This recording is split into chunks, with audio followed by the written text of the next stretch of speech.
MSLI T V, رہنمائی بدلتی دنیا کے لیے۔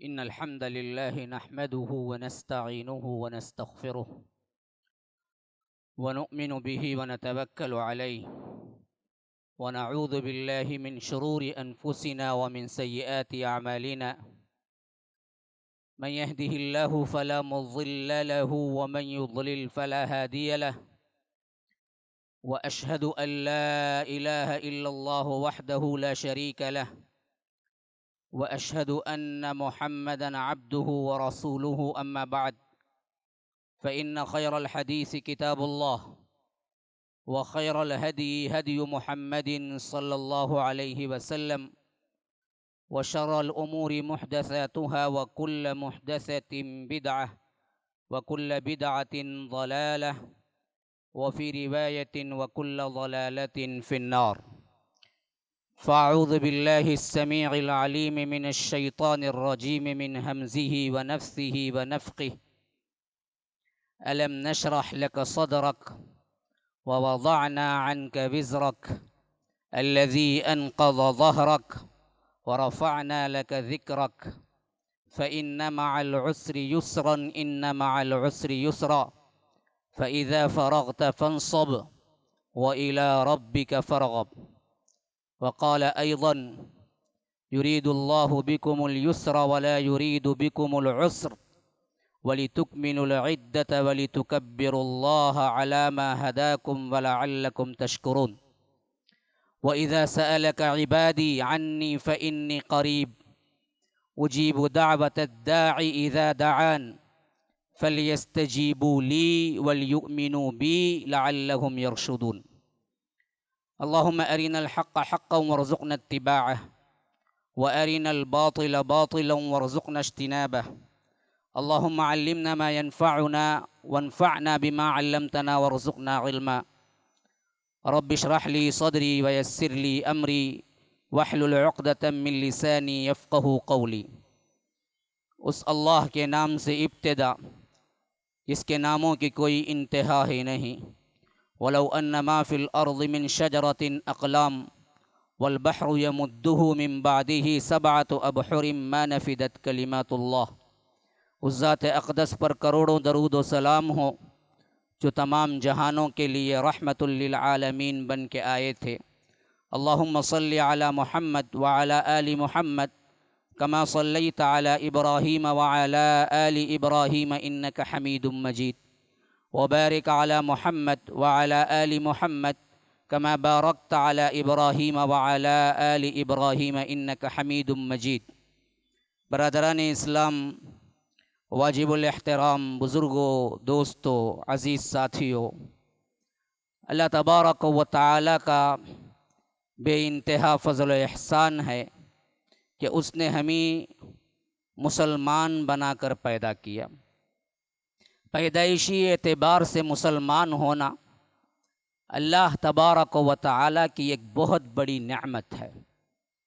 بہت سے ایسے لوگ ہیں جن کو اسلام ملا تو چند دن رہ گئے تھے ان کی زندگی کے۔ بہت سے ایسے بھی ہیں جنہوں نے تلاش کیا اپنی زندگی بھر لیکن انہیں کامیابی نہ ملی، ہدایت نہ ملی۔ یا بہت سے ایسے بھی ہیں جن کو عین وقت میں ہدایت سلب کر لی گئی اور وہ باوجود نبی کو دیکھتے ہوئے ایمان نہ لا سکے، کیونکہ ان کے اس قسمت میں ہدایت نہیں تھی۔ نبی پڑوسی تھے، ابو لہب کے پڑوسی تھے اللہ کے رسول صلی اللہ علیہ وسلم، قسمت میں ہدایت نہیں تھی۔ پوری زندگی اللہ کے رسول صلی اللہ علیہ وسلم کو بچپن سے دیکھا لیکن ہدایت نہ تھی۔ ابو طالب نے پرورش کی، 50 سال پرورش کی اپنے بھتیجے کی، 50 سال لگاتار دیکھتے رہے، اپنے بیٹوں سے زیادہ چاہتے رہے۔ ہدایت مقدر میں نہیں تھی، اللہ تبارک و تعالی نے لکھا نہیں تھا۔ آخر مشرک بن کے مرے۔ اللہ کے رسول صلی اللہ علیہ وسلم کو بے انتہا افسوس ہوا، رنج غم سے سینہ بھر گیا تھا۔ اللہ کے رسول صلی اللہ علیہ وسلم نے دعائیں کرنا شروع کر دی کہ اللہ میرے چچا کو معاف تو کر دے کم از کم. لیکن اللہ نے آیت اتاری.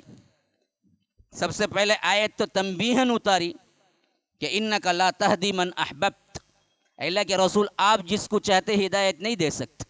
ولیکن اللہ یہدی من یشاء، میں جس کو چاہتا ہوں ہدایت دیتا ہوں. رب جس کو چاہے ہدایت دے. اللہ کے رسول صلی اللہ علیہ وسلم کو بھی یہ اختیار نہیں ملا. کہا کہ آپ جس سے محبت کرتے ہیں اسے ہدایت نہیں ملتی، میں جس کو چاہتا ہوں ہدایت دیتا ہوں. پھر استغفار کیا تو فرمایا کہ ما کان للنبی والذین آمنوا ان یستغفروا للمشرکین ولو کانوا اولی قربا من بعد ما تبین لهم انہم اصحاب الجحیم. نبی کے لیے، مومنین کے لیے سزاوار نہیں ہے. ما کان للنبی والذین آمنوا ان یستغفروا للمشرکین، کہ مشرکین کو تم استغفار کرو. استغفار کی بھی اجازت نہیں ہے. یعنی یہ کہنا کہ اے اللہ تو ان کو معاف کر دے، یہ بھی اجازت نہیں ہے نبی کو، اور مومنین کو بھی اجازت نہیں ہے. کوئی مشرک ہو کے واضح طور پر مر گیا، شرک میں مر گیا، آنکھوں دیکھتے شرک ہی میں مبتلا تھا، مر گیا، تو اس کے لیے دعائے مغفرت نہ نبی کے لیے جائز ہے نہ ایمان والوں کے لیے جائز ہے. تو ابو طالب کو جب دعا کی تو اللہ کے رسول صلی اللہ علیہ وسلم پر یہ آیت اتری، ما کان للنبی والذین آمنوا ان یستغفروا للمشرکین، مشرکین کے لیے آپ دعائے استغفار کریں. ولو کانوا اولی قربا، آپ کے قرابت دار ہی کیوں نہ ہوں، چچا ہی کیوں نہ ہوں. استغفار جائز نہیں. ہاں، حضرت ابراہیم نے اپنے باپ کو استغفار کرنے کی کیا ہے ایک طرح کی اگریمنٹ کی تھی، میں آپ کے لیے دعائے مغفرت کروں گا. اللہ نے کہا کہ وہ بھی اگریمنٹ کے تحت کیا تھا، لیکن فلما تبین له انه عدو للہ تبرأ منہ ان ابراہیم لحلیم اواہ منیب، کہ ابراہیم جب معلوم ہو گیا کہ شرک پر ان کا باپ مر گیا، حیات تک دعا کرتے رہے، لیکن جب معلوم ہو گیا کہ شرک ہی پہ مر گیا، تبین له انه عدو للہ، اللہ کا دشمن ہو کے مرا، تبرأ منہ، انہوں نے براءت کا اظہار کر دیا، بیزاری کا اظہار کر دیا. انہوں نے کہا کہ اب میں استغفار نہیں کروں گا. حالانکہ ان ابراہیم لحلیم اواہ منیب، اللہ کہتا ہے کہ واقعی ابراہیم بڑے حلم والے تھے، بڑے رقیق القلب تھے، بڑے رحم دل تھے، بڑے ہی کیا ہے موم کی طرح ان کا دل تھا. لیکن پھر بھی کیا ہے اس معاملے میں کمپرومائز نہیں کیا. باپ مشرک مرا تو چھوڑ دیے، اللہ کی طرف پلٹ کے آ گئے.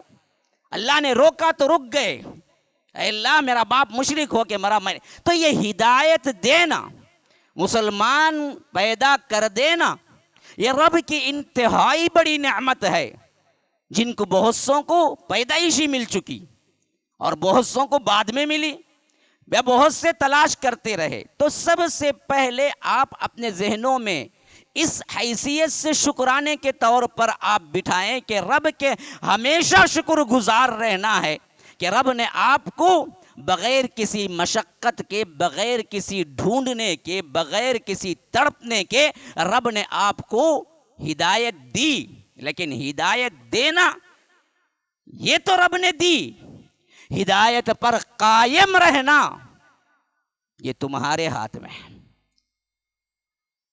آپ کو پیدائشی اعتبار سے اللہ تبارک و تعالی نے مسلمان بنا دیا، یہ رب کا بہت بڑا گفٹ ہے. لیکن آگے کی زندگی کے لیے اللہ نے کوشش اور عمل کو ہی سب سے اہم تر قرار دیا.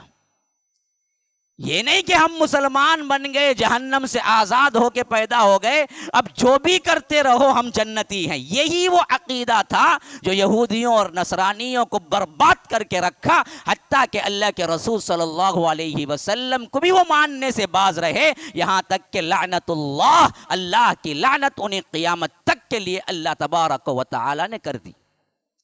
بل لعنہ اللہ وغضب علیہ وجعل منہم القردة والخنازیر وعبد الطاغوت اولئک شر مکانا واضل عن سواء السبیل. اللہ کہتا ہے سورہ مائدہ میں، یہ وہ بدبخت ہیں جن پر ہم نے لعنت کی. بل لعنہ اللہ وغضب علیہ، جن پر ہم نے غصہ کیا، غضب ہم نے اتارا. وغضب علیہ وجعل منہم القردۃ والخنازیر، جن کے اندر ہم نے بندر اور سور بنائے. ان کے گناہوں کی پاداش میں کئیوں کو ہم نے بندر بنایا، کئیوں کو ہم نے خنزیر بنایا. خنزیر کی جمع ہے خنازیر، قرد کہتے ہیں بندر کو. وجعل منہم القردۃ والخنازیر وعبد الطاغوت، اور ان میں بعض بدبخت علانیہ طاغوت کی عبادت کرنے لگے، شیطان کی عبادت کرنے لگے، اللہ کو چھوڑ کر دوسروں کی عبادت کرنے لگے. اللہ کو چھوڑ کر جن کی عبادت ہوتی ہے وہ سب کے سب طاغوت، ایک ہی نام ہے. جیسے ہم کہتے ہیں نا جی، مرنے کے بعد کتنا بڑا انسان کیوں نہ ہو، کتنا اچھا نام کیوں نہ ہو، ان سب کو ایک نام لیکن کامن ملتا ہے. وہ کیا نام ہے؟ میت. ہاں، رحیم صاحب مر گئے، فون کر کے رحیم صاحب کو کب اٹھاتے نہیں پوچھتے، میت کو کب اٹھاتے نہیں پوچھتے.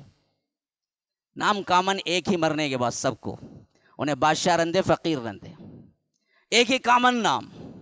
ویسے ہی عبادات کے اعتبار سے اللہ کو چھوڑ کر جس کی بھی عبادت ہو، خواہ وہ جھنڈے کی، بنڈے کی، ولی کی، نبی کی بھی ہو، وہ طاغوت ہے.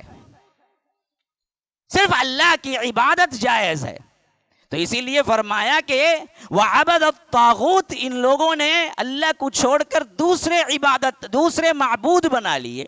اولئک شر مکانا واضل عن سواء السبیل، کہ یہ ہیں وہ لوگ جن کی کیا ہے، ٹھکانہ بہت ہی برا ٹھکانہ ہے. تو یہ دراصل سب سے اہم ترین فلسفہ ہے جی آج مجھے سمجھانا، جس کے لیے میں تمہید باندھ رہا ہوں. پتہ نہیں اپنی بات کو کہاں تک میں آپ کے ذہنوں میں ڈال سکوں گا، لیکن پوری انتہائی کوشش ہے کہ اس حیثیت سے آپ بات کو سمجھ لیں.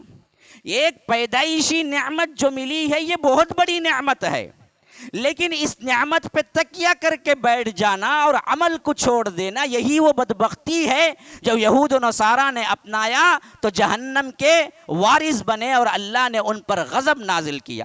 یہ بیوٹی ہے کہ اللہ نے ہمیں مسلمان بنا دیا، لیکن اب تمہارا اپنا کام ہے کہ تم ہمیشہ مسلمان رہو. وَلَا تَمُوتُنَّ إِلَّا وَأَنْتُمْ مُسْلِمُونَ.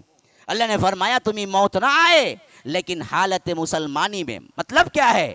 ہمیشہ مسلمان رہو. جیسے موت آنے کا کوئی وقت نہیں ہے، ویسے ہی ہمیشہ تم مسلمان رہو. ہاں، یہ گارنٹی اگر لے لیے اب میں کمرے میں جا رہا ہوں، رات کا وقت ہے، بیوی بچوں کے ساتھ گزاروں گا اور 100% فجر تک مجھے موت نہیں آئے گی، تو جو چاہے کرو، ہے کوئی گارنٹی ویسی؟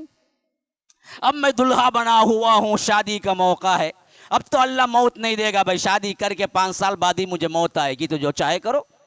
ہوگا کبھی ایسا؟ اب میں حج کے لیے جا رہا ہوں، اب تو موت نہیں آئے گی، میں تو اللہ کی عبادت میں جا رہا ہوں. نہ عبادت کے لیے گارنٹی، نہ شر کے لیے گارنٹی. موت کا آنا کب ہے کسی کو نہیں معلوم.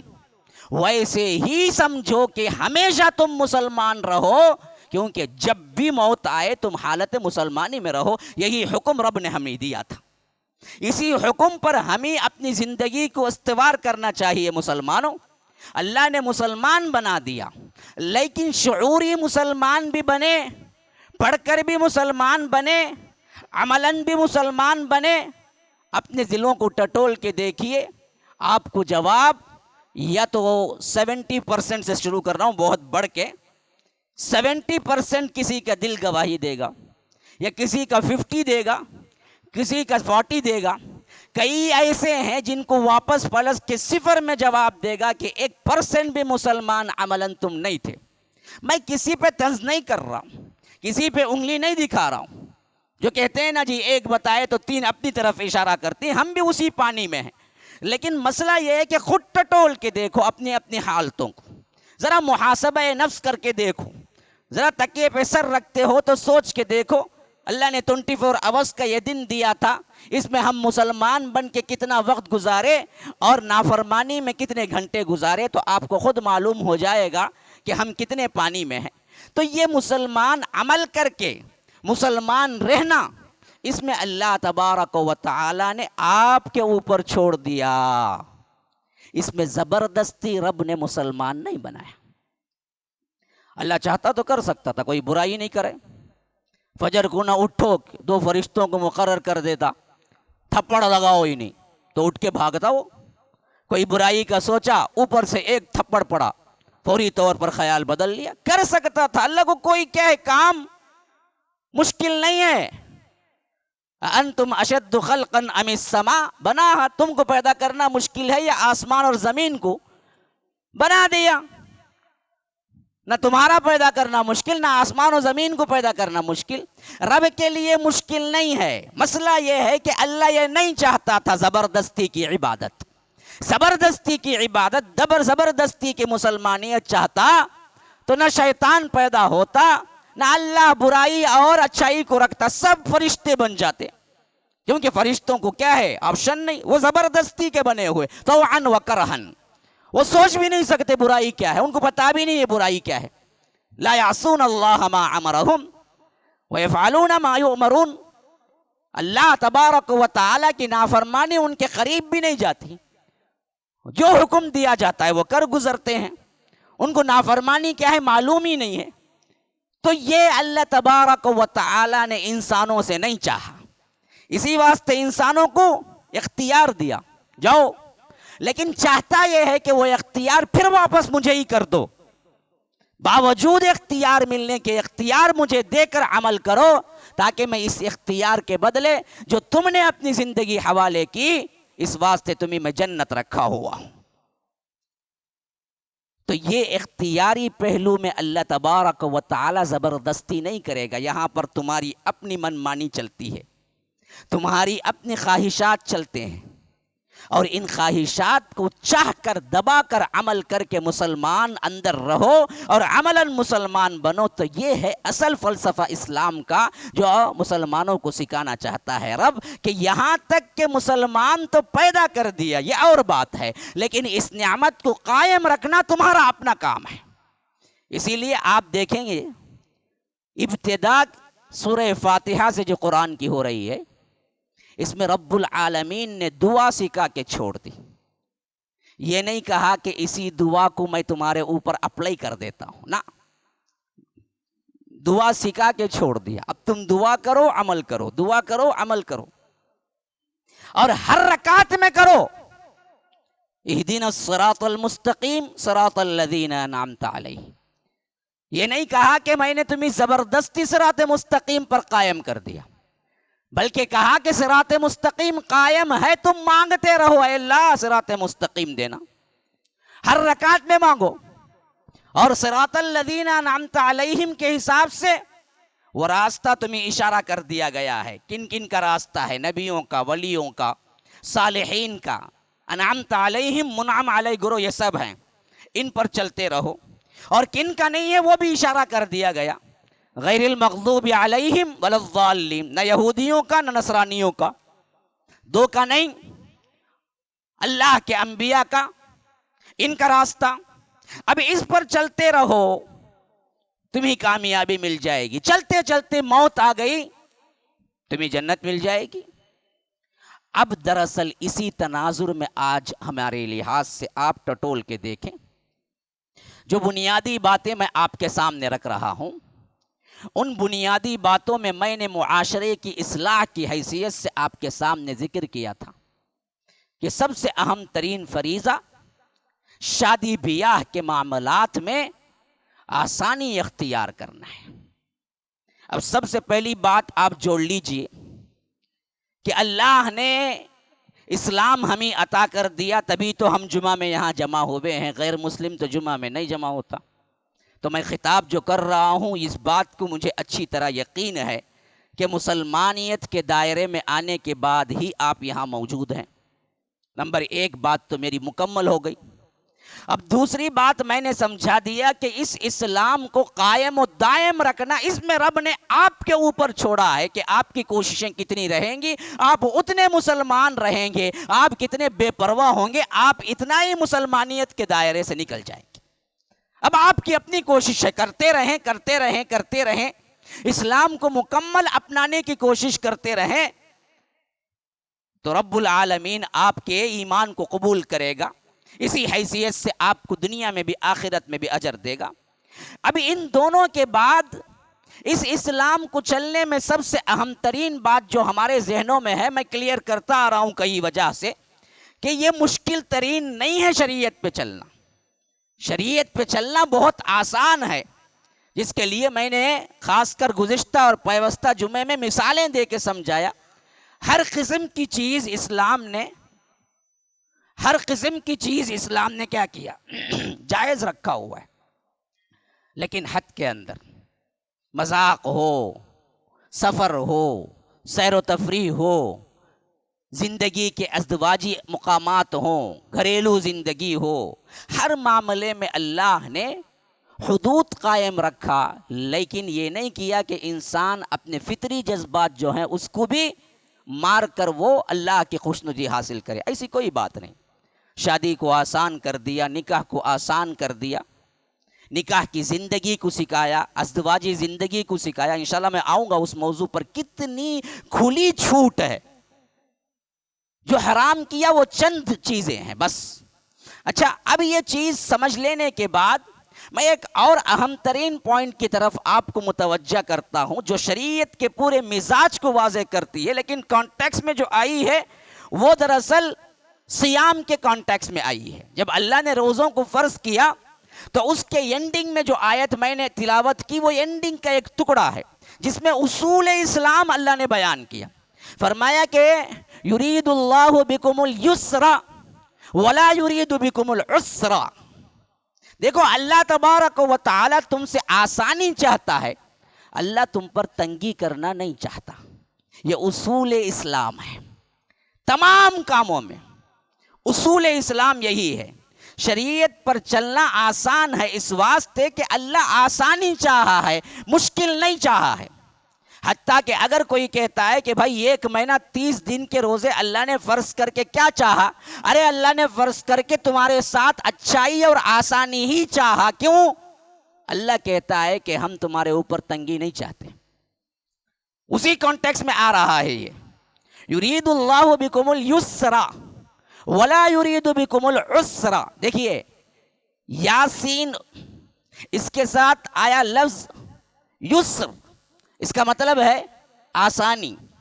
وہی عین آ گیا درمیان میں، عسر. یسر آسانی، عسر تنگی، اس کا بالکل برعکس. تو فرمایا کہ یرید اللہ بکم اليسر، اللہ تمہیں آسانی چاہتا ہے. ولا یرید بکم العسر، تمہارے ساتھ تنگی نہیں چاہتا. تو یہ اصول ہر معاملے میں ہمیشہ رہے گا، لیکن دنیاوی مدارج اوپر چڑھنے کے لیے دوسرا اصول ہے، بالکل اس کے برعکس، جو میں نے ابھی آپ کے سامنے سورہ الم نشرح کے تحت ذکر کیا. وہاں اللہ نے کیا فرمایا؟ فَإِنَّ مَعَ الْعُسْرِ يُسْرًا إِنَّ مَعَ الْعُسْرِ يُسْرًا. دیکھیے وہی لفظ آ گیا پھر. لیکن یہاں فرمایا کہ دین میں ہو، دنیا میں ہو، ابتدائی مراحل ہمیشہ تنگ ہوں گے، بعد میں کھلتے جائیں گے. یہ اصول ہے، یہ اصول ہے.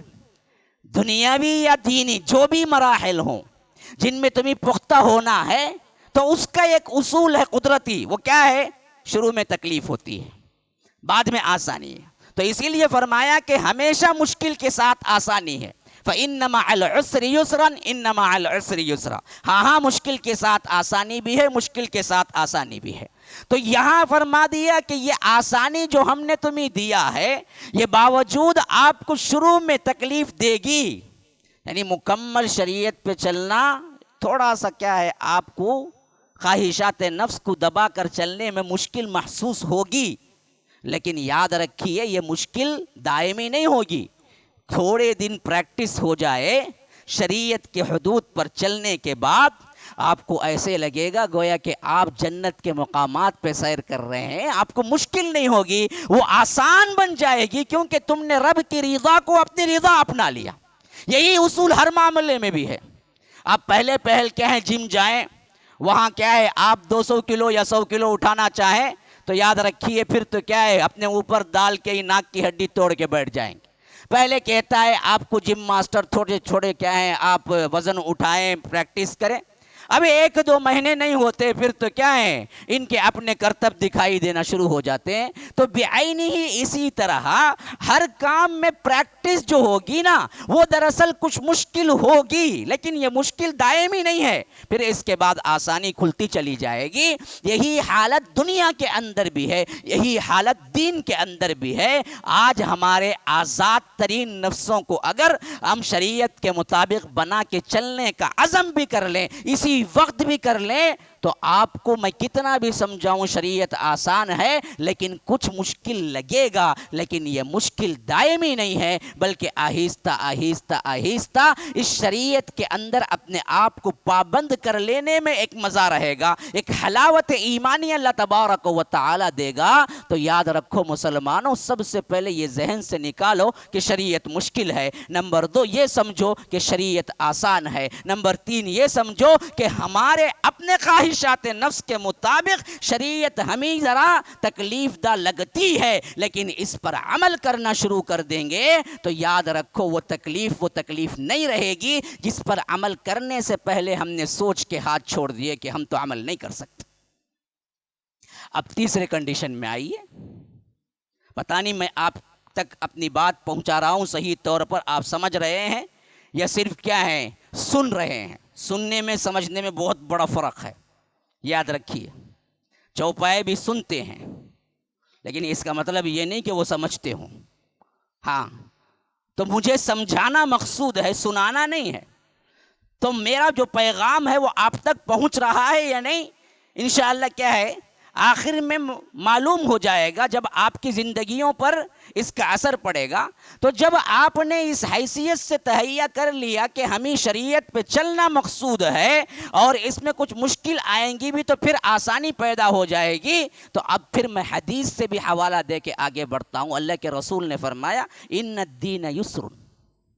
دیکھو دین بڑا آسان ہے.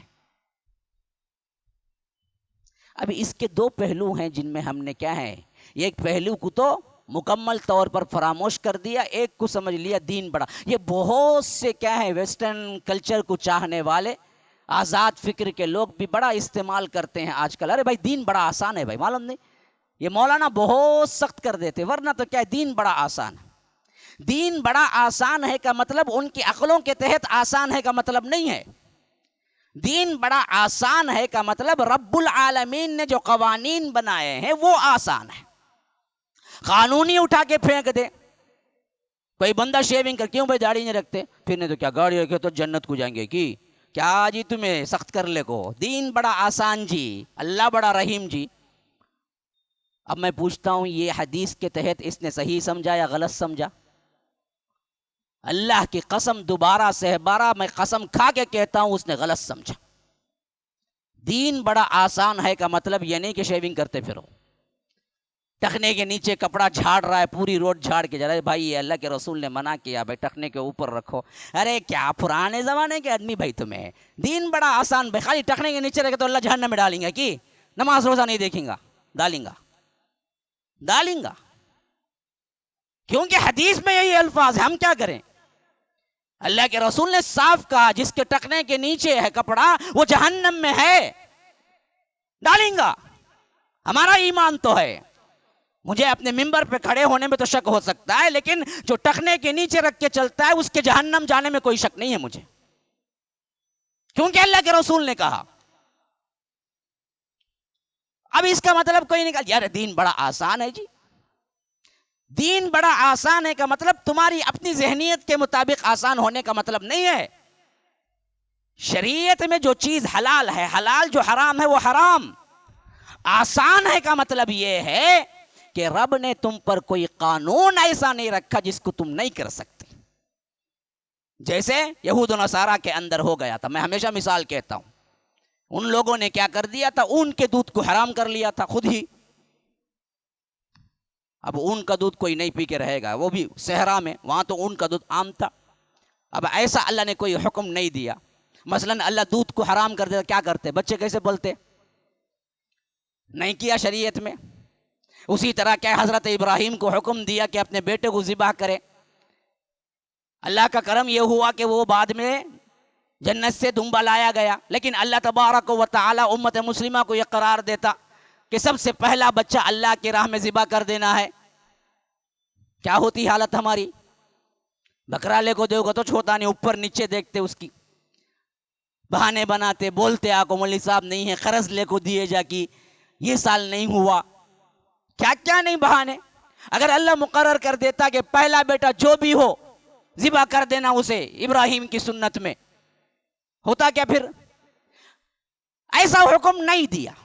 چربی حرام تھی یہودیوں کو، اگر ہم کو چربی حرام کر دے اللہ تبارک و تعالیٰ، کیا ہوگی حالت؟ شیخ کباب کہاں جا کو کھائیں گے بعد میں؟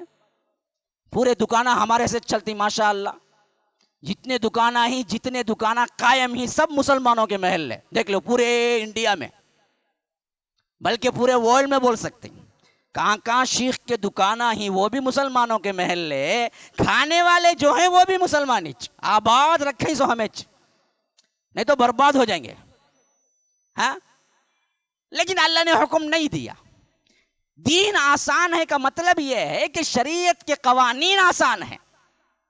اللہ نے کوئی ایسا حکم نازل نہیں کیا جس کو تم نہیں کر سکتے، اللہ نے اس کے اوپر تمہیں واجب کر دیا ہو۔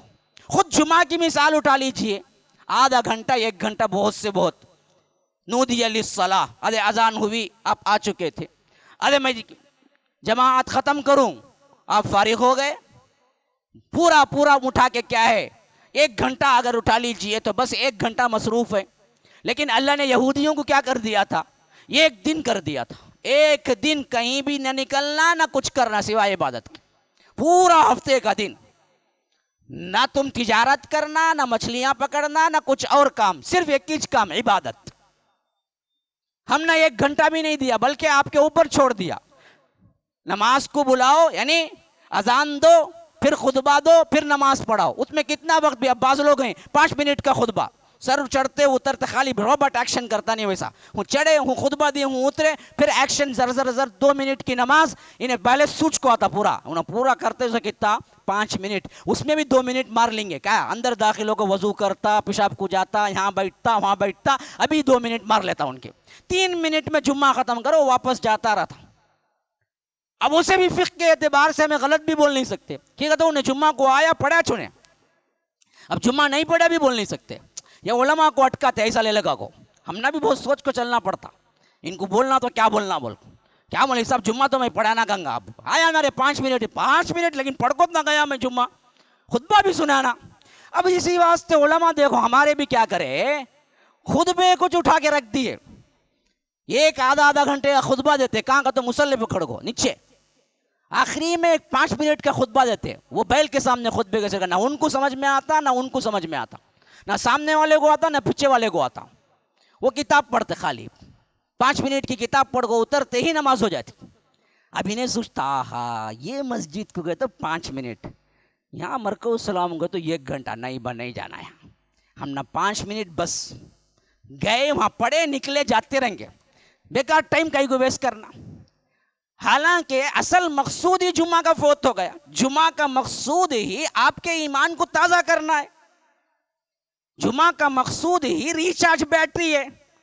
1 لاکھ کا موبائل ہو لیکن چارج نہیں ہے تو کیا کریں گے؟ تمہیں نیٹ میں جائیں گے، نہیں فون کر سکیں گے، نہیں کھیل سکیں گے، کوئی کام نہیں نا۔ 1 لاکھ کا موبائل ہے لیکن چارج نہیں نا، چارج نہیں تو سب سے منگتے پھریں گے، ذرا چارجر ہے کیا بھائی، ذرا دیو۔ میں بہت سے لوگوں کو دیکھا ہوں فون اور 60 ہزار کے، لیکن چارجر ڈھونڈتے پھرتے، چارجر ہے تمہارا آئی فون کا چارجر ہے، کئی کو آئی فون لیا، پھر چارج کھڑتا نہیں نا اس میں، کئی کو لیتا پھر تو اچھا لے، تو چارج نہیں تو کچھ نہیں۔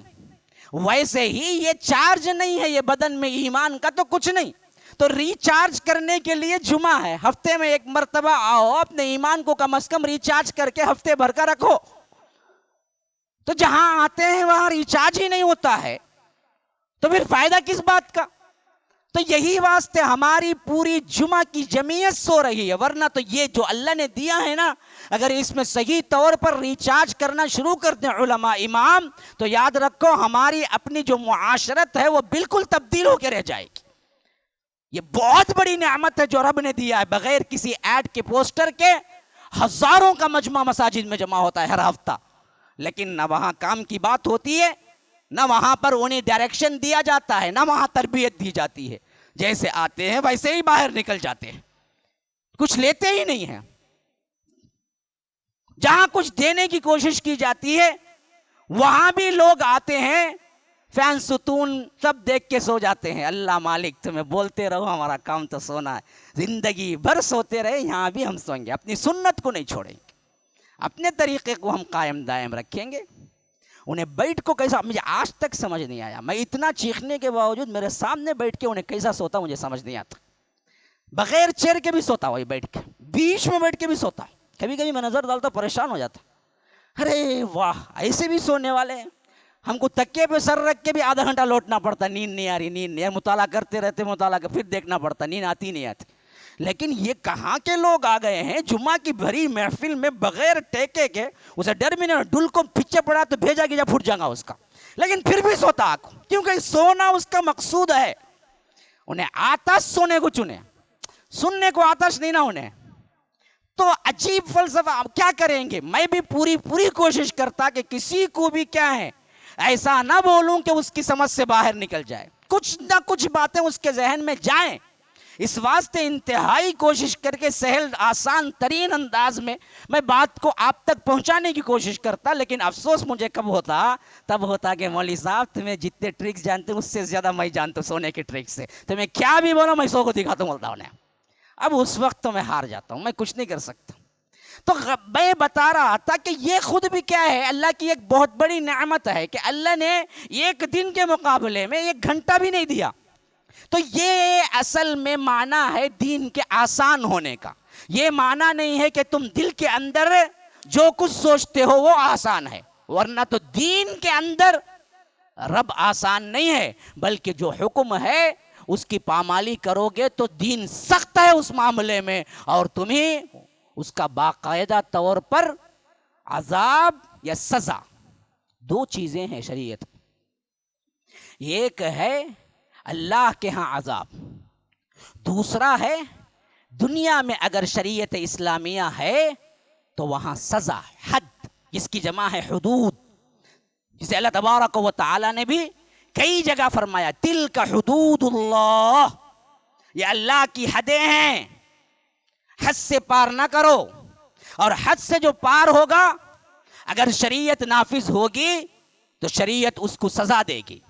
والسارق والسارقۃ فاقطعوا ایدیہما جزاء بما کسبا، چور اور چورنی کو اللہ تبارک و تعالی کا حکم ہے کہ اس کے ہاتھ کاٹ دو، چور کے ہاتھ کاٹے جائیں گے۔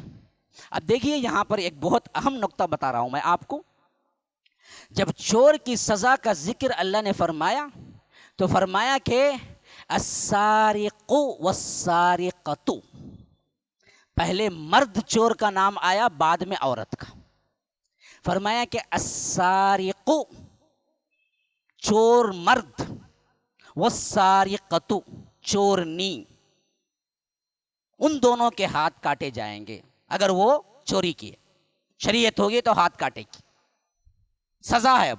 اب یہاں آ کے کیا نہیں، ان الدین یسر، اللہ تو کیا ہے بھائی، اللہ دین آسان بولتا ہے نا، اس کی وجہ سے اتنا میں چرایا، تمہیں کیا جی ہاتھ کاٹتے نہیں بول سکتے، شریعت میں ہاتھ کاٹے جائیں گے۔ حضرت عمر کے بارے میں آتا ہے، کہاں تک صحیح معلوم نہیں ہے، لیکن یہ واقعہ میں نے پڑھا ہے خود، حوالہ مجھے معلوم نہیں ہے، آپ رد بھی کر سکتے ہیں مان بھی سکتے ہیں، لیکن کوئی شریعت سے غلط بات تو نہیں ہے کہ ایک چور جب چوری کر چکا تو جب سزا دینے کا حکم دیا حضرت عمر نے، تو وہ آ کے کہا کہ دیکھو یہ مقدر میں میرے تھا، میں یہاں چرایا، تقدیر میں تھا میں چرایا، آپ کیوں میرا ہاتھ کاٹتے ہیں؟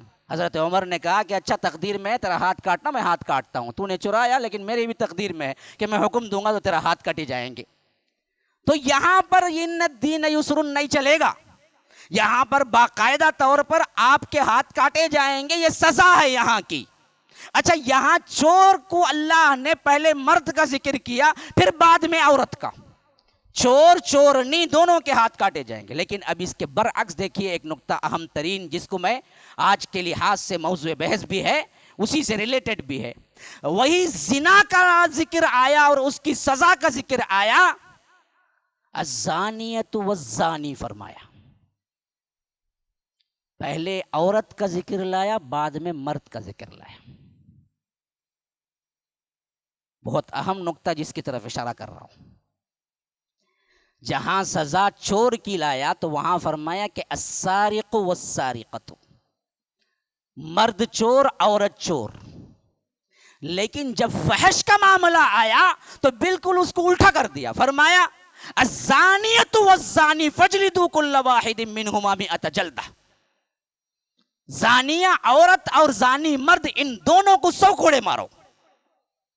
تو معلوم ہوا زنا کی طرف رغبت مچانے والی، دلانے والی اور انتہائی طور پر اس معاملے میں گرنے والے اصل ترین عورت سے شروع ہوتی ہے بات. اس بات سے الزانیۃ لایا، زانیہ عورت. ان کی بے پردگی، ان کی فحاشی، ان کی عریانی، ان کا ڈانس، ان کی فحاشی، یہ ہے مرد کو متوجہ کرنے والی. آخر یہ بھی جا کے پڑتا ہے. پھر ایک اسٹیپ یہ پہلے، وہ بعد میں. لیکن چور اسٹیپ پہلے، چورنیاں کم چور زیادہ، ہے نا جی. چورنیاں کم چور زیادہ. لیکن زنا فحش کے اعتبار سے زانیہ عورتیں زیادہ، مرد کم، ہے نا. دیکھو تم قحبہ گری کے کتنے اڈے ہیں، مرد چلاتے ہیں یا عورت چلاتے ہیں؟ عورتیں. ہمیشہ سے ڈانسنگ میں، ماڈلنگ میں کون چھایا ہوا ہے؟ کون متوجہ کر رہا ہے؟ فلموں میں کون ہے؟ کس سے برائی مچل رہی ہے؟ یہ پورا سسٹم جو ہے نا، یہ بتا دیا کہ یہاں معاملہ کیا ہے، عورت کا ہے سب سے زیادہ، جس سے مرد بگڑتا ہے. اس کا مطلب یہ نہیں کہ مرد بڑا صاف ستھرا دودھ کا دھلا ہے، نا نا نا، ماشاء اللہ سے ہم بھی کچھ کم نہیں ہیں. لیکن آپ پورے حساب سے اگر اٹھا کے دیکھیں گے تناسب کے اعتبار سے، یہ معاملہ آپ کو عورتوں کی طرف سے آیا ہوا لگے گا. تو انسانی معاشرے کی اصلاح سب سے اہم ترین کڑی کیا ہے جی؟ عورت ہے. اس واسطے صالح ترین مل گئی، سمجھو مسئلہ ہی ختم. آپ کا جنت مل گئی، آپ کو بری مل گئی، اچھی کو بھی کتنا اچھا کیوں نہ ہو جہنم بنا کے رکھ دے گی. اب اس حدیث کو آپ پھر یہاں پر جوڑ دیں، جس کو میں سمجھانے کے لیے آگے بڑھ رہا ہوں، کہ فرمایا کہ الدنیا متاع. دیکھو دنیا برتنے کا سامان ہے، متاع ہے.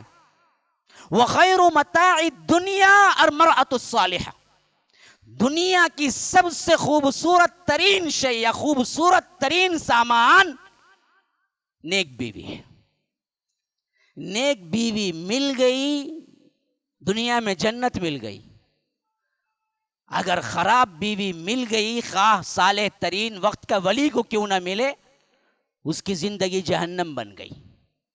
اس واسطے اس حیثیت سے معاشرے کی بنیاد رکھنا چاہیے مسلمانوں کہ اپنی زندگی کا اٹھان سب سے پہلے نیک عورت سے شروع کرو، پھر معاشرے کی اصلاح کرو. تو واقعتاً معاشرے کی اصلاح ہوگی، اور ایسی ہوگی کہ آپ کو وہ معاشرہ پیدا کرنے میں آسانی پیدا ہو جائے گی جو کہ اللہ تبارک و تعالی چاہتا ہے. اب آئیے ایک واقعہ اس کے تحت ذکر کر کے بات کو ختم کر دیتا ہوں. یہ پورے میرے تقریر کا لب لباب ہے، جہاں پر میں آ کے ختم کر رہا ہوں اسی بات کی طرف جہاں پر میں نے چھوڑا تھا.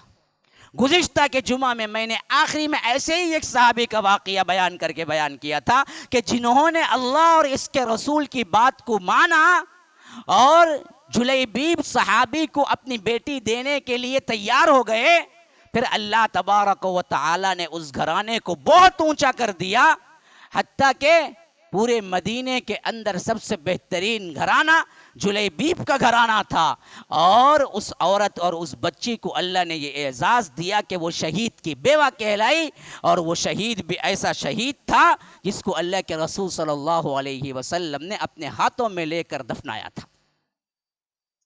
گزشتہ درس ہم نے سنا نا. یہ نیک ایماندار کتاب و سنت کے رشتے میں ہے، یہ سب چیزیں مضمر ہیں، چھپی ہوئی ہیں۔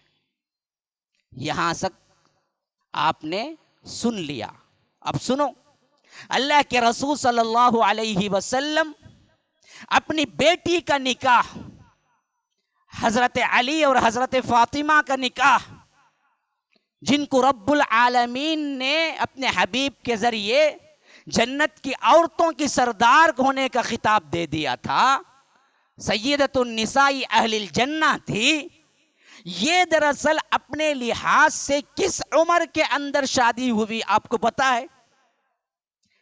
اصلاح معاشرہ کے اعتبار سے یہ عمر ہمیشہ یاد رکھو، کس عمر میں اللہ کے رسول صلی اللہ علیہ وسلم نے حضرت فاطمہ اور حضرت علی کا نکاح کیا تھا؟ پتا ہے کسی کو؟ کوئی جانتا ہے؟ معاشرتی اصلاح میں میں بار بار آپ کو واقعات کے ساتھ مثالیں دیتا آ رہا ہوں، یہ مثال بھی اسی واسطے دے رہا ہوں کہ آج بھی معاشرے کا سدھار ہونا ہے، شریعت پر واقعتاً چلنا ہے، اپنے خواہشات نفس کو بھی دبانا نہیں ہے، جائز حد تک اس کو استعمال میں لانا ہے، اللہ اس سے ناراض نہیں ہوتا۔ تو یاد رکھیے اللہ تبارک و تعالی نے آپ کے اوپر یہ فرض نہیں کیا ہے کہ لمبی لمبی مدتیں، لمبے لمبے کیا حجاب، لمبے لمبے کیا ہے خزانے جمع کرنے کا اللہ نے حکم نہیں دیا۔ اللہ کے رسول صلی اللہ علیہ وسلم نے اپنی بیٹی کی شادی، کیونکہ یاد رکھو اللہ کے رسول کو 4 بیٹیاں صلی اللہ علیہ وسلم، حضرت زینب کا نکاح جو ہوا جب سب سے بڑی بیٹی نبوت سے پہلے ہو گیا،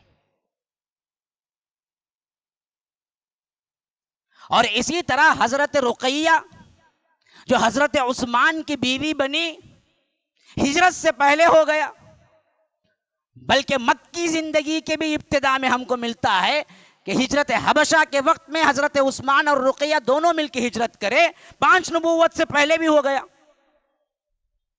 تو یہ بھی دراصل ہمیں معلوم نہیں ہوتا کس شان سے ہوا، کیونکہ نبوت کے بعد کا معاملہ نہیں تھا۔ اچھا پھر اس کے بعد حضرت رقیہ وفات پائی کب پتہ ہے؟ ہم کو کیا معلوم مولوی صاحب، لیٹسٹ معاملات پوچھو دوسرے، ہاں وہ سب معلوم ہے، لیکن ہم کو سیرت نہیں معلوم ہے، اللہ رحم کرے۔ اللہ کے رسول بدر سے واپس آ کر جس دن مدینے میں انٹر ہوئے، اسی دن حضرت رقیہ کو دفن کر کے مٹی صاف کی گئی۔ ایک طرف خوشی تھی تو ایک طرف بیٹی کے مرنے کا غم تھا اللہ کے رسول کو، اور اللہ کے رسول دیکھے بھی نہیں، ابھی انٹر ہوئے۔ حضرت اسامہ بن زید کہتے ہیں ہم انٹر ہوئے تو اللہ کے رسول کو معلوم ہوا کہ ابھی ابھی قبر کی مٹی صاف کی گئی، یعنی برابر کر دی گئی حضرت رقیہ کو دفنا کر۔ تو اللہ کے رسول کے لیے نہ انتظار کیا گیا، نہ اللہ کے رسول آنے تک کیا ہے نماز جنازہ کو تاخیر کیا گیا، بلکہ وہ وفات پائی تو فوری طور پر ان کو دفن بھی کر دیا گیا۔ جب اللہ کے رسول بدر آئے، واپس آئے مدینہ، تب معلوم ہوا کہ حضرت رقیہ کی وفات ہو چکی ہے۔ تو اللہ کے رسول نے انہی کو، حضرت عثمان ہی کو، تیسری بیٹی اپنی ام کلثوم سے شادی کر دی۔ یہ جائز ہے، بیک وقت 2 بہنوں کو نہیں رکھ سکتے، لیکن ایک کے بعد دیگرے 2 بہنوں کو کر سکتے ہیں ایک ہی شخص سے۔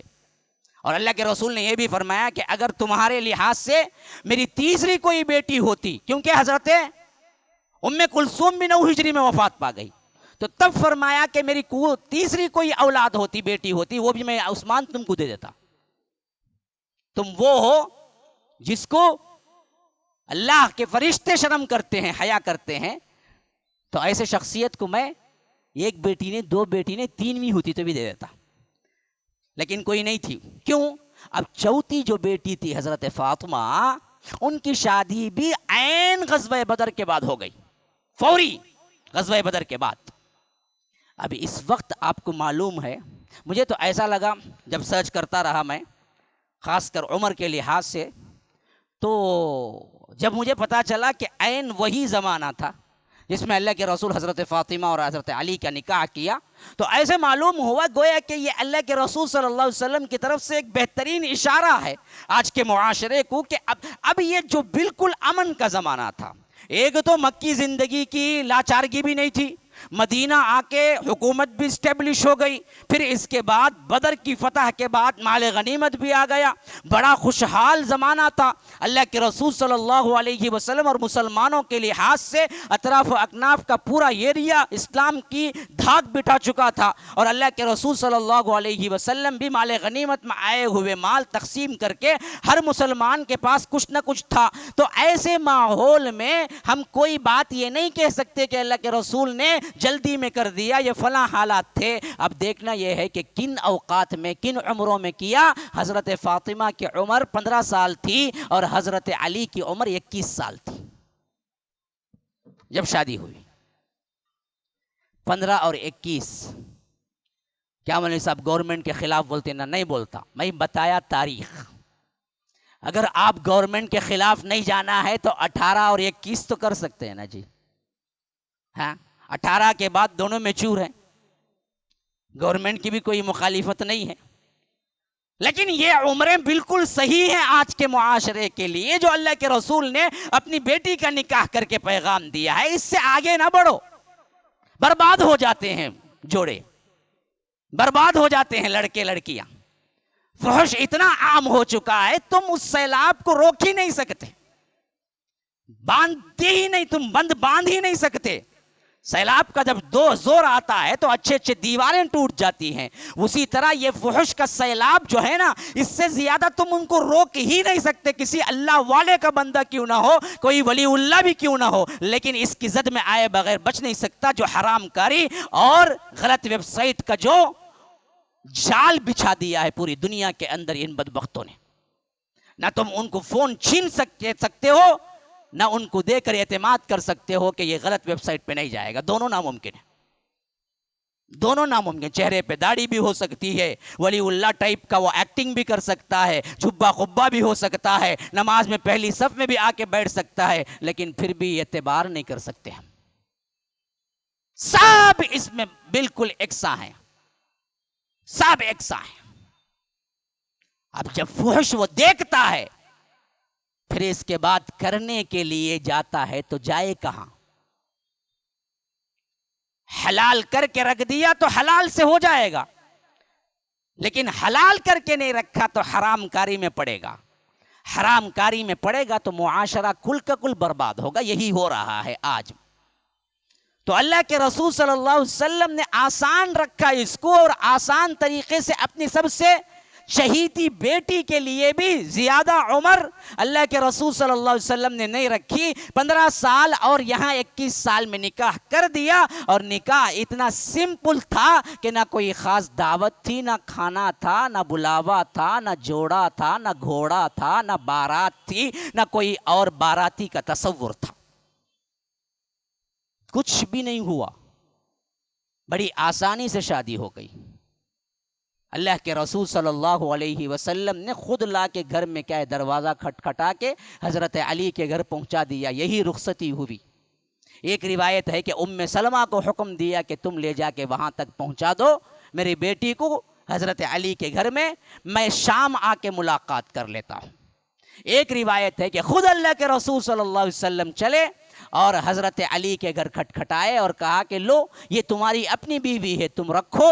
اور وہ دونوں اللہ کے رسول صلی اللہ علیہ وسلم کے استقبال کے لیے اندر بلائے تو اللہ کے رسول نے وضو کیا اور وضو کا پانی تھوڑا تھوڑا ان کے سروں پر ڈالا اور ازدواجی زندگی کی شروعات کے لیے ان کے لیے دعائیں کی. پھر اس کے بعد اللہ کے رسول صلی اللہ علیہ وسلم اٹھ کے آ گئے. یہی بارات تھی جو حضرت فاطمہ رضی اللہ عنہا اور حضرت علی کے نکاح میں ہوئی. اس کے علاوہ تاریخ کے اندر ہمیں کچھ نہیں ملتا. یہی تھا معاملہ, رسول کی بیٹی کا نکاح. کوئی خاص دعوت پہلے سے رخ کے نہ. ہاں یہ بات ضرور ملتی ہے کہ اللہ کے رسول نکاح کے وقت حضرت زید بن حارثہ کو یا کوئی اور صحابی کو کہا کہ دیکھو ابو بکر مل جائیں تو بلا کے لے آؤ, عمر مل جائیں تو بلا کے لے آؤ. تو اس سے معلوم ہو گیا کہ وقت وقت نکاح پر کسی بڑے خاندان کے یا بڑا کوئی ہے تو اس کو بلا لینے میں کوئی حرج نہیں ہے، لیکن پہلے سے کوئی دعوت کا اہتمام اسلام میں ہے نہیں، کوئی کر لیتا ہے تو وہ اللہ کے ہاں مسئول ہے، لیکن اصل مسئلہ بلانے کا، تم کو نہیں بلائے، ان کو نہیں بلائے، ان کو نہیں بلائے کا کوئی دعویٰ ہے ہی نہیں، بلانے کا کوئی تصور ہی نہیں ہے۔ وقت نکاح پہ اللہ کے رسول نے کہا کہ عمر کو بلاؤ، ابو بکر کو بلاؤ، یہاں معلوم ہو گیا نکاح ہے تو آ کے شامل ہو جاؤ، نکاح پڑھا دیا گیا، مسئلہ ختم۔ ھذا وباللہ التوفیق وصلی اللہ وسلم علی نبینا محمد۔ اسأل اللہ لی ولکم ولسائر المسلمین من کل ذنب فاستغفروہ انہ هو الغفور الرحیم۔ السلام علیکم ورحمۃ اللہ وبرکاتہ۔ سامعین، تو ایک بات جو آپ کے سامنے لانا چاہتا ہوں وہ یہ ہے کہ اللہ کے فضل و کرم سے ہمارے مرکز کے تحت جو مسجد تعمیر ہو رہی ہے اور اس کا ہم نے نام بھی ڈیسائیڈ کیا ہے مسجد السلام۔ آپ سب کو معلوم ہے کہ بالکل پاس والی جگہ میں ایریس روڈ کے قریب حسین ملک اسٹریٹ میں ایک بندے نے ایک زمین وقف کی اور اس پر ہم نے تعمیر شروع کی، اور اللہ کے فضل سے اس کے پاس والی زمین بھی ہم کو مل گئی، تو ہم نے 1.5 کروڑ کے قریب اس پر خرچہ کر کے لیا، اور دونوں کو ملا کر جو تقریباً 2700 اسکوائر فٹ بنتا ہے، اس کو ہم نے ملا کر تعمیر شروع کی۔ تو ایک طرف ایک ڈھانچہ کھڑا ہوا ہے، ایک 3 منزلہ عمارت باقاعدہ ہے جو پہلے زمین ملی تھی، لیکن اب جو دوسری زمین ملی ہے 1000 چلر اسکوائر فٹ کی، اس کو اور اس کو دونوں کو ملانا ہے، اور دونوں کی چھتیں پھر 3 ڈالنی ہے۔ تو اس کے سب سے پہلی چھت کے لیے اللہ کے فضل سے اس ہفتہ شاید ہو جائے گا کام، جس کے لیے 6,17,000 روپئے کی ضرورت ہے، اشد ضرورت ہے، ورنہ تو کل تکمیل کے لیے ہمارے پاس 70 لاکھ کی ضرورت ہے۔ لیکن آپ لوگوں کو اس بنیاد پر یہ اطلاع دے رہا ہوں کہ آپ یہاں کے باقاعدہ طور پر مصلی بھی ہیں اور شروع سے آپ نے اس میں حصہ لیا ہے۔ بہت سے لوگ ہوں گے جن کو میں پہلی مرتبہ اعلان کیا تھا اس وقت سے لے کر اب تک سنتے آ رہے ہوں گے، تو یہ اطلاعاً بھی عرض ہے، اور آپ کے لحاظ سے ایک درخواست بھی ہے کہ ہمیں اب اشد ضرورت، کیونکہ قرضے میں لیا تھا تو قرضے ہم نے پھیڑ دیے، تو اب دراصل پیسے کی اشد ضرورت ہے، جو ایک سیلنگ ڈالنے کے لیے 6,17,000 کا کوٹیشن آیا ہے بلڈنگ جو بنتے ہیں ان کی طرف سے۔ تو آپ لوگ اس میں اپنا حصہ ڈالیے، یا کوئی نہ کوئی بڑی رقم ہے یا چھوٹی رقم ہے، کچھ بھی ہو سکتا ہے، تو انشاءاللہ آپ اس کے لیے کوئی بڑی رقم کا انتظام کریں۔ یہ کہتے ہوئے مجھے ایک واقعہ جو بہت زیادہ ہمارا یوٹیوب اور اس میں بھی وائرل ہوا تھا، وہ واقعہ میں آپ کو یاد دلانا چاہتا ہوں کہ کوئی بندہ تھا بہت بڑا پیسے والا، اور گاڑی میں بیٹھ کے جا رہا تھا تو اچانک اسے انگور دکھائی پڑا، تو وہ انگور کو بہت پسند کرتا تھا، تو اس نے کیا کہ کچھ انگور خریدے اور گھر کو پہنچا کر کہا کہ شام آؤں گا۔ شام کو جب واپس آیا تو کھانے پہ بیٹھا تو اس نے پوچھا کہ بھائی وہ انگور صبح دے کے گیا تھا وہ کہاں ہے؟ بیوی نے جواب دیا کہ ارے وہ تو ہم کھا چکے ہیں۔ کہا کہ اس میں سے کچھ انگور بھی باقی نہیں ہے؟ کہا کہ کچھ باقی نہیں ہے، بس بچے بھی تھے، میں بھی تھی، سب تھے، کھا لیے وغیرہ، سب ختم ہو گیا۔ تو اچانک اسے خیال آیا، ارے جیتے جی ہمارا کچھ خیال نہیں کرتے یہ بیوی بچے، تو مرنے کے بعد مجھے کیا خیرات دیں گے، کیا صدقات دیں گے؟ وہ فوری وہاں سے نکلا، کھانا چھوڑا، ہاتھ دھویا، بیٹھا، سیدھے پہنچا جس کے پاس کیا ہے کچھ مسجد بننے کا پلان تھا، اور کہا کہ زمین خریدو، پلان بتاؤ، پورا خرچہ بتاؤ، مجھے آج ہی ڈیسائیڈ کرنا ہے کہ یہ پورا کا پورا میں خود اپنے خرچے سے تعمیر کر کے یہ دراصل صدقہ جاریہ کے طور پر میں رکھ کے جاؤں گا، تاکہ کل کے دن میں مر جاؤں تو مجھے اپنے بیوی بچوں سے کوئی فائدہ پہنچنے والا نہیں۔ جیتے جی مجھے چند انگور نہیں رکھے تو مرنے کے بعد کیا خاک لا کے یہ صدقہ و خیرات کریں گے؟ تو فوری طور پر ایک مسجد کی تعمیر کا حکم دیا، اور ایک ہی دن میں تمام کا تمام پیسہ اکٹھا ہو گیا۔ یہ مفروضہ ہو یا صحیح ہو، لیکن یاد رکھیے یہی حالت ہے۔ آج اللہ نے سانس دیا ہے، آج اللہ نے ہاتھ دیا ہے، آج اللہ نے دنیا دی ہے، آج اللہ نے دولت دی ہے، اپنے ہاتھوں سے خرچ کر دو، اللہ کی راہ میں سیو ہو جائے گا۔ جمع کے رکھو، کیونکہ اگر جمع کے رکھو گے وہ دوسروں کا ہو جائے گا، پھر دوسرے جیتے جی خیال نہیں کرتے تو مرنے کے بعد کیا خیال کریں گے؟ تو یہ واقعہ بہت بڑی کیا ہے، آپ کی طرف رہنمائی کرتا ہے کہ اللہ نے جب کچھ دیا ہے اسی وقت اپنے ہاتھ سے دینے کا مزہ ہی کچھ اور ہے۔ وہ لے لو، وہ سیو کر لو اپنے ہاتھ سے ہی، خواہ وہ 1 روپیہ کیوں نہ ہو، جمع کے اپنے ہی بچوں کو دے کے جاؤ گے، غلط نہیں ہے، لیکن اس کا کیا بھروسہ ہے کہ آپ کو صدقہ جاریہ ملتا رہے گا اور آپ کو آپ کے اپنے اولاد ہی یاد رکھیں گے۔ اللہ نے جو کچھ دیا ہے اس میں کا 10%، اس میں کا 2%، اس میں کا 5% تو نکال کے چلے جاؤ اپنی ہی زندگی میں، تاکہ آپ اپنے ہاتھوں سے اپنے لحاظ سے کیا ہے جنت کے لیے تیاری کر چکے ہوں۔ بعض لوگوں کو اللہ بہت دیتا ہے، نہیں وہ دیتے ہیں نہ خود پہ خرچہ کرتے ہیں، ایسے ہی وفات پا جاتے ہیں، نہ ان کے وارثین ان کا خیال رکھتے ہیں۔ ایسے کروڑوں لوگ ہیں، تو یہ ایک بہترین موقع ہے مسلمانوں، مسجد السلام کے لیے آگے بڑھ کے آؤ۔ یہ کوئی بڑی رقم نہیں ہے، ہمارے بڑے لوگوں کی شادیاں کروڑوں میں ہوتی ہیں، ایک شادی، آج کیا ہی کوئی بڑی رقم ہی نہیں ہے۔ تو اللہ تبارک و تعالی ہمیں سمجھ کی توفیق دے، اللہ تبارک و تعالی ہمیں اللہ کے راہ میں دینے والوں میں شامل فرمائے، اللہ تبارک و تعالی ہمارے نیک کاموں کو اخلاص کے ساتھ قبول فرمائے۔ ھذا وباللہ التوفیق، وصلی اللہ وسلم علی نبینا محمد، والسلام علیکم ورحمۃ اللہ وبرکاتہ۔